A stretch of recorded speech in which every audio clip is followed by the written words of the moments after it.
when you had contacted us about the show, and I said, well, I'm not just going to sit here and talk. And, that's good. Teresa and I didn't want to, and I said, you know what, let's get these two people on it. They're dynamite. And I thought that, so I asked Marci, and I said, Marci, would it be too much for you? And she said, absolutely not. I'm there. Right. And if you could talk a little more. I mean, I don't want to make this, obviously it's emotional and things that you're going through. No, I'm very comfortable with it. I'm very open. Yeah. I want other people to know how important it is to do your self-checks, and not even to do your self-checks, but go get your mammograms. You'd be surprised how many women and men don't go get checked because they just think, oh, it's not going to happen to me, or I'm anti-doctors, I don't want to go. Right. You really need to. Now, what about just how has it affected the family? You said you have kids and things like that. Yes, I have 2 small kids, 7 and 5. Right. They're starting school soon, so that's kind of a little bit of a relief because it's been hard on them. It's been hard watching Mommy lose her hair. It's been hard watching Mommy on my sick days or on my down days. I was explaining to Lisa earlier, I just had a complete mental breakdown when I got my second opinion. I will be going in very soon to have a double mastectomy. So once reality sunk in, I had a complete mental breakdown.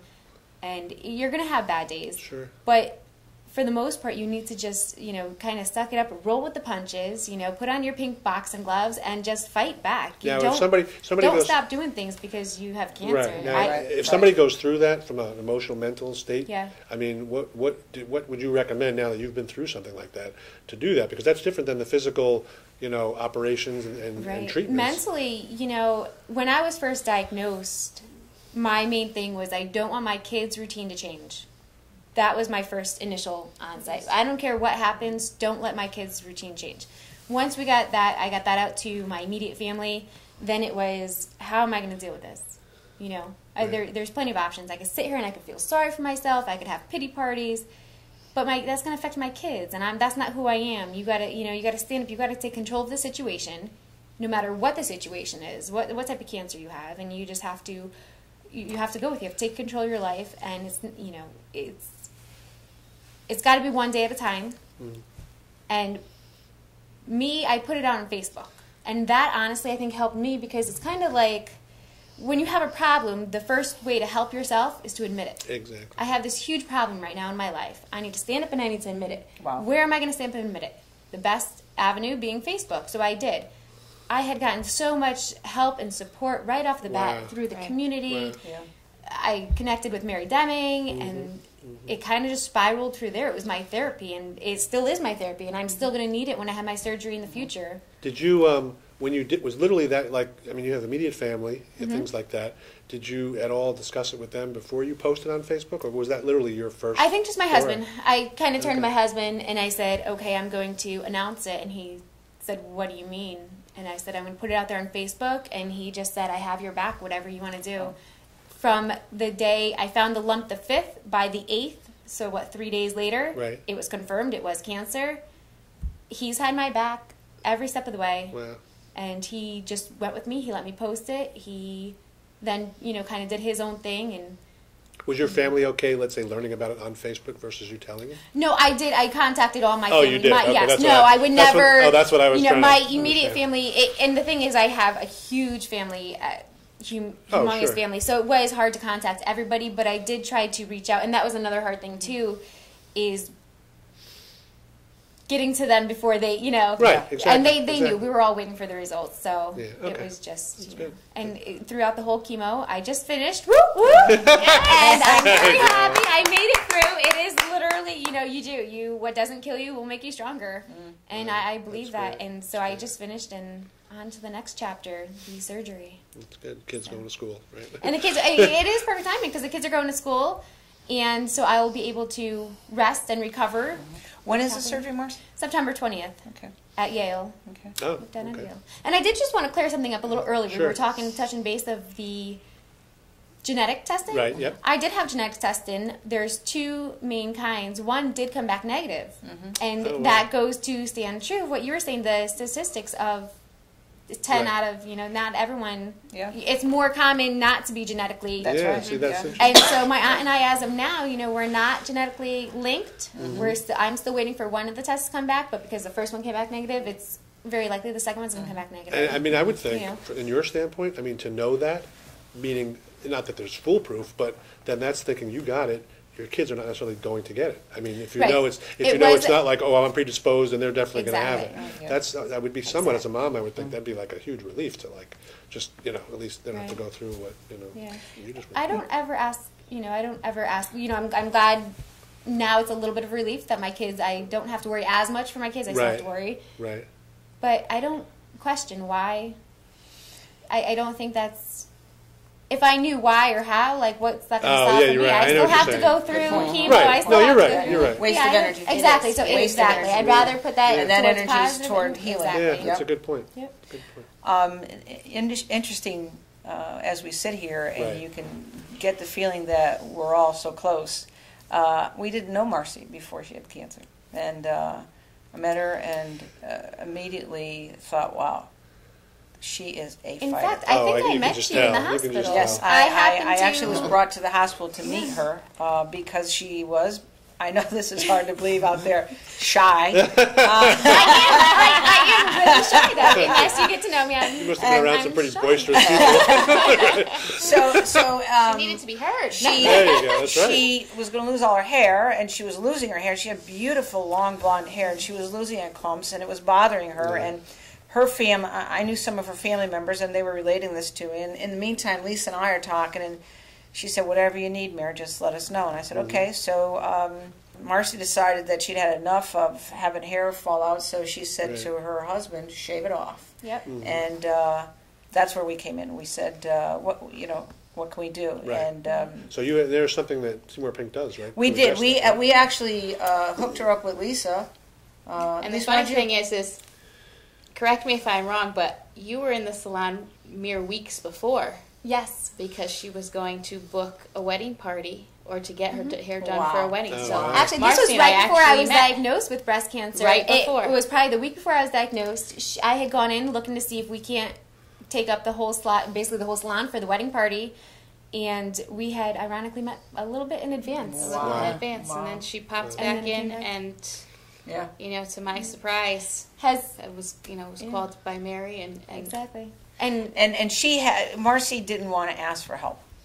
I am very stubborn, and Yeah, to she this just day I didn't have a hard time so asking. She for did not help. want to ask for help, and I can understand that. But she lost all her hair. She shaved her head and had this huge wedding coming up that she was in the wedding party. And My said, whole family was in the wedding and party. said, "How It am was I a going to very do huge this?" wedding. Bald, and so put in a call to Lisa, and I said, "Lisa, can we get Marci over there?" And Lisa, if I'm not mistaken, you opened up on a non-opening She day. did. So that Oh, wow. Marci could just be there As with soon Lisa. as I was well enough out of the hospital where I was back on my feet and back to my good old self here, I contacted Lisa, and she was graceful enough to open up this salon where it was just me and her. We had gone in, and you couldn't take it away from here. You brought me in, and what I do in the salon is we have a room, a very private room in the back of the salon. Oh, so okay. I am a full service salon, Mhm. but the reason for the wig center has only come about in the last 6 months. Oh, okay. The salon has been open for about 1.5 years now, Okay. and I had a friend, and when she was going through her breast cancer, Right. she said they basically told her where she can find a wig. Nowhere in the area, being from Oh, wow. Seymour, Oxford area, Right. it was a 30-minute drive to where she went to get a wig. She packed in her, her whole family Yeah, sure. to go with her, and kind of happened upon not a wig shop, but a shop that sold wigs and other Right. Okay. hey, I understand. clothes and Yeah, and sure. she was like, okay, so she went in anyway. The whole family went in Right. to help mom, basically pick out her new hair. Right. But what was very difficult for her was there was no one there to personalize the experience. There was no one there to, yes, you can pick out a wig.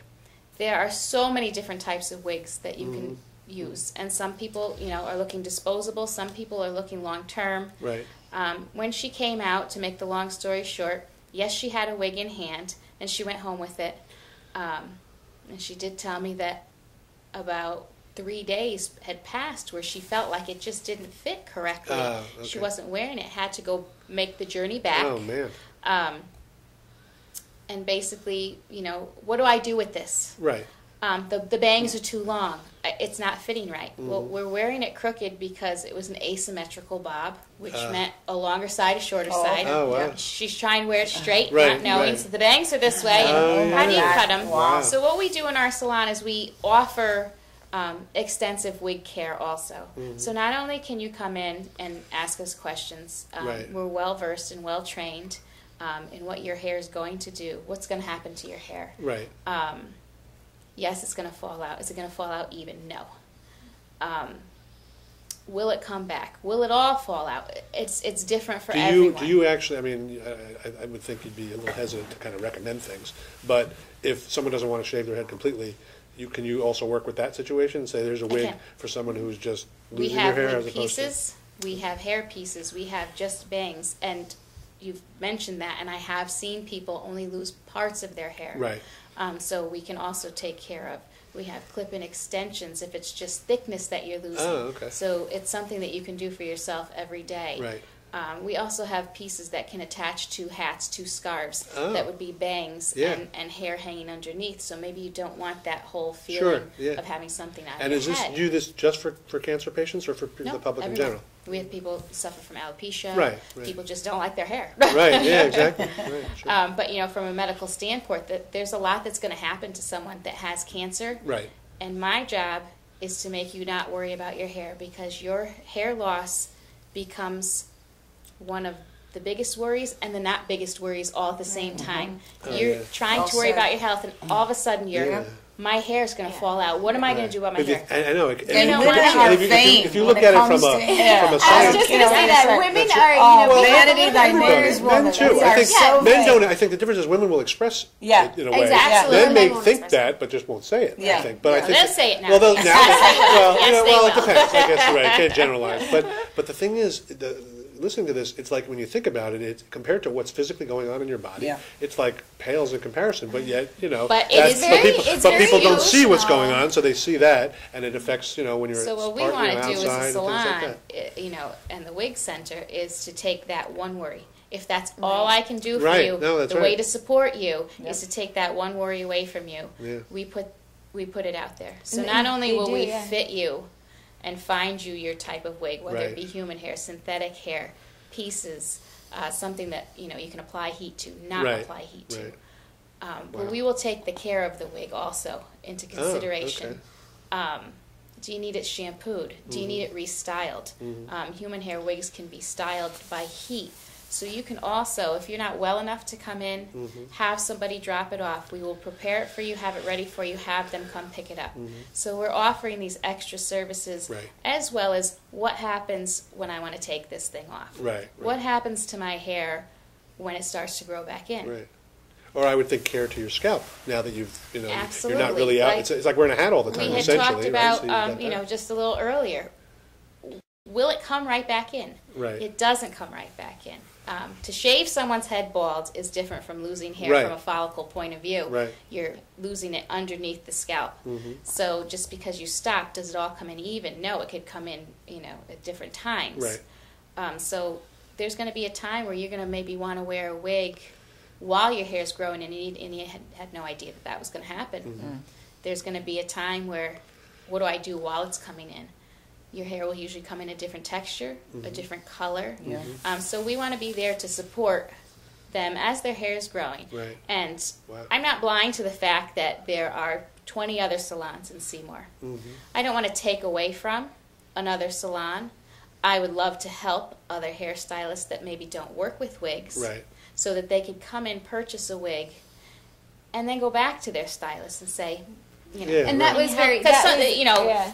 Because being I with have your another hairstylist is a salon very personal stylist. experience. Right, Yeah, and it's exactly. a I very- have a stylist. I and agree. When Yeah. I had It's a found very out I personal had experience. cancer, it was, you know, everyone first instinct, I have to go through chemo, I'm going to lose my hair. Shoot, what do I do? Right, right. So I had donated my hair. I cut it off short. Donated that wasn't my hair, through us. That was and through, that was you through know, my her personal stylist. Hair and tree, right? Yes, hair and tree. Yep. And then, so I had the short hairdo, and then I had wound up in the hospital for a week, and the first time I washed it, that's when it started falling out. I that was one of my breakdowns. I cried. But like she said, they want to take that edge off. We shouldn't have, that's the least of our worries. Even though, but the thing is, everything you're talking about, I mean, there's all the physical stuff that's going on that you probably have. It's physical, it's emotional. It is. Right, well, that's the thing. You have, but there's all these doctors that you see, not semi-regular basis, unless you're, I guess, daily chemo, but some of that's not with the doctor.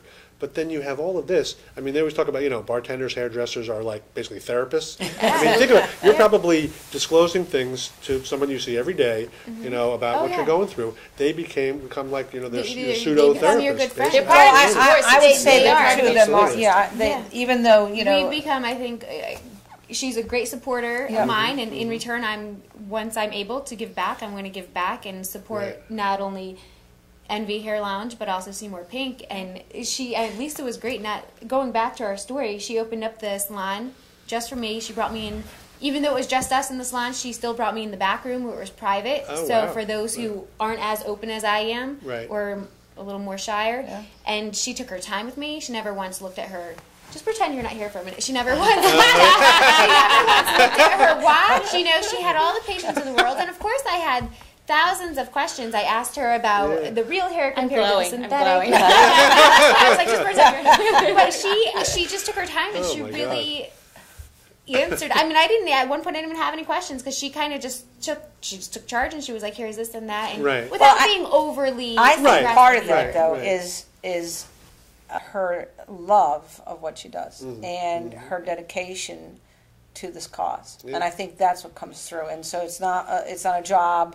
It isn't, okay, she owns the business, but it's not like, but you've never had any I got 45 minutes with you. You're going to hear everything there is to know, and that's your training. I mean, your training is to physically do what you're doing. But if you think about what you're actually doing, all this support, that's got to be from your own innate personality, I would think, because you really haven't gone through any training in that, right? I mean, the thing about owning a business and owning a salon is it is not about what's going on with your stylists. Exactly. I run a small place with some wonderful stylists, a great receptionist that's very, very helpful. Right. She is, a former nurse and has also worked in hospice, so she gets the comfort of. Right. What's her name?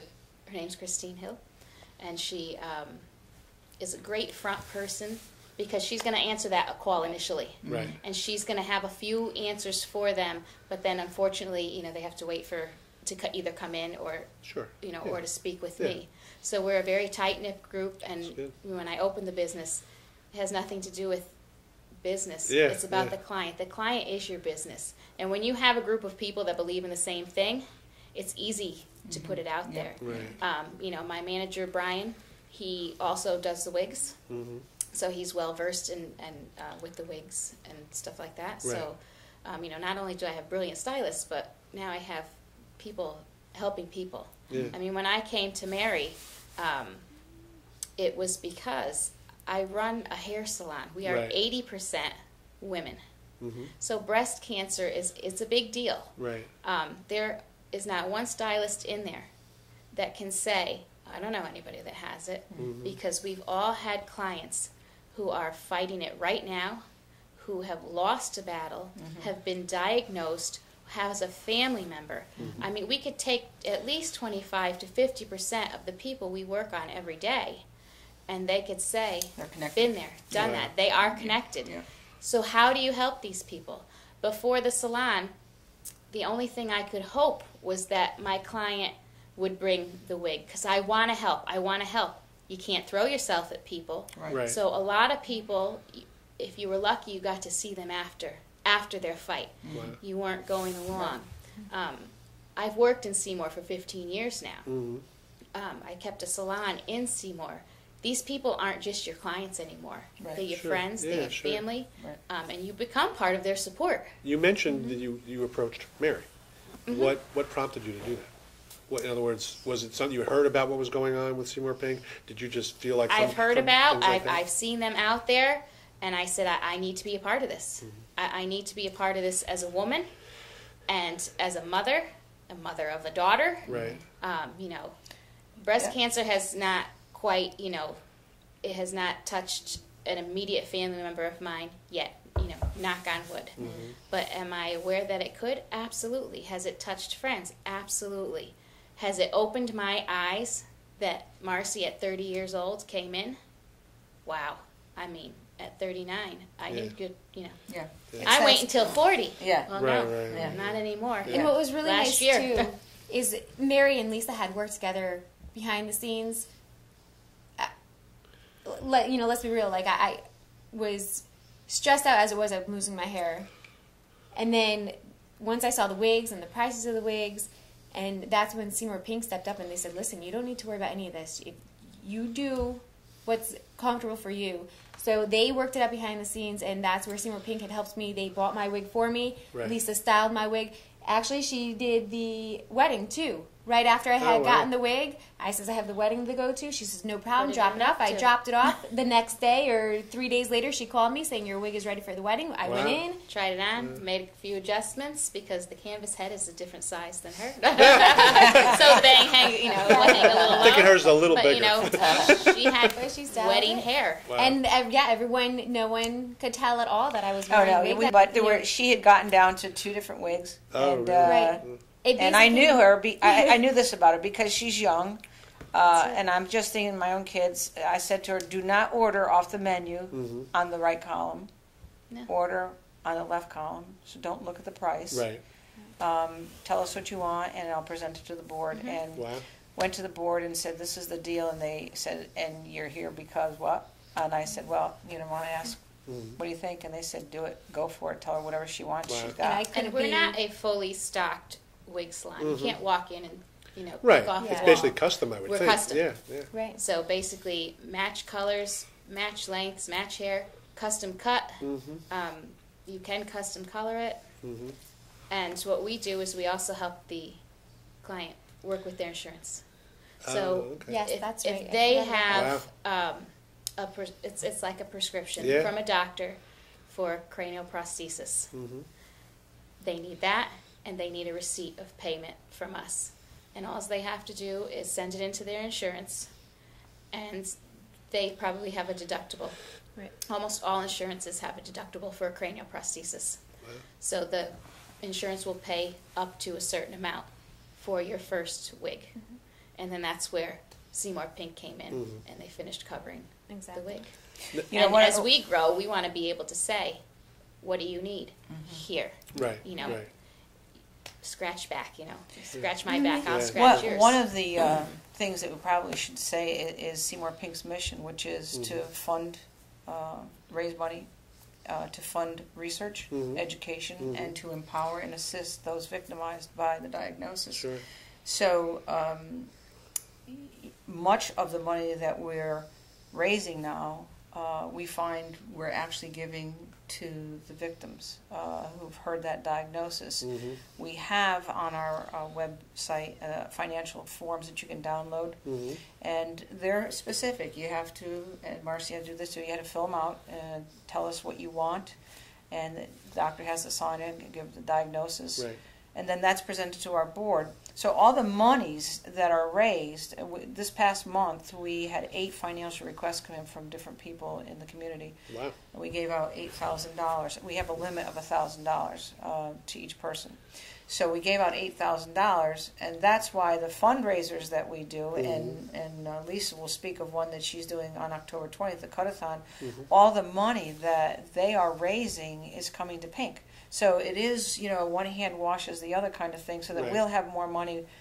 Just yesterday, Friday, I got 2 financial request forms in the mail again, and $1,000 is not a lot. I mean, when you look at some of the monies that these people owe, we pay their rent, their mortgage, we pay child care, we buy gift cards for groceries. Now, do you work with existing, when you start subsidizing like that, I think of Team and some of the other Valley non-cancer related we have things not that do actually that. worked with them yet. What we find happening is that different hospitals have patient advocates that are sending their patients to us. They're helping them fill out the form and then contacting us and saying, hey, you're going to get a form from us from so-and-so. And so, because truthfully, Marci looks great. It doesn't look like she went through hell and back with the treatment, but there are, the treatment, we say that breast cancer is a horrific disease, but lots of times I'd like to say why it's horrific. It's not horrific because it got in her. That part she didn't even know about. She didn't feel any different. She Right, just felt right. a lump. I understand. What's horrific is the treatment to Right. get rid of it. Right. That's barbaric, as is Yeah. witnessed It is. by its effect on her. Sure. So we want to raise money so that we can say to Marci, the Marcis in the world, you go fight cancer. We'll fight your financial things for you. And that's where we're at. And Mark, I think it's important to know too, we're a very, very young organization. Yeah, oh, yeah. And Oh, we're yeah. just Oh, yeah. over 2 years old. Yeah. And we've raised, about $160,000. When you say things like, have you partnered with Team or other agencies? Right. We're still in a learning process. Yep. Sure. So anyone watching this show, if you want to reach out to us, Oh, wonderful. we're a all volunteer board. Mary Right. lives and breathes this. It is a volunteer job that we're doing. So our board meetings, we're always learning and listening to different opinions. The 5K walk or the run that's coming Sorry to up. interrupt. Are those board meetings open? They are open. They are open. When are they? Yeah, the first Tuesday of every month. Oh, okay. Yep. Okay. We usually Where- have I'm sorry, it at where the is it? I'm Seymour sorry. Community Center. Oh, there you go. Okay.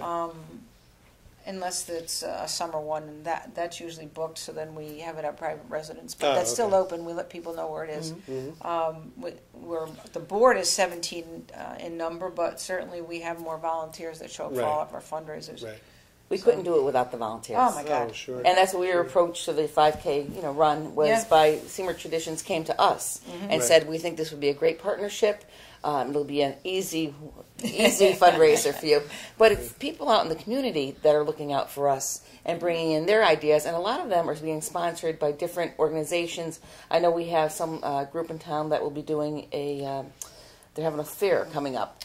Yeah, two women in town, Lori Tilton and Daniel Merritt, have chosen Pink to be the recipient of all the money they raise in a vendor craft show that they're going to put on wow. November 17th. Oh, okay. A former student of mine, not so many years ago, maybe 8 years ago, has decided that she is going to. She lost her uncle and another family member to cancer, and they are going to host a New Year's Eve gala Wow. at Woodwinds in Brantford with a high-end silent auction, and they have chosen Pink and Smilo Cancer Institute as recipients. Feel free to provide feedback, questions, or suggestions to lookingupvalley@gmail.com or check out our Facebook page and dedicated website. Thank you very much.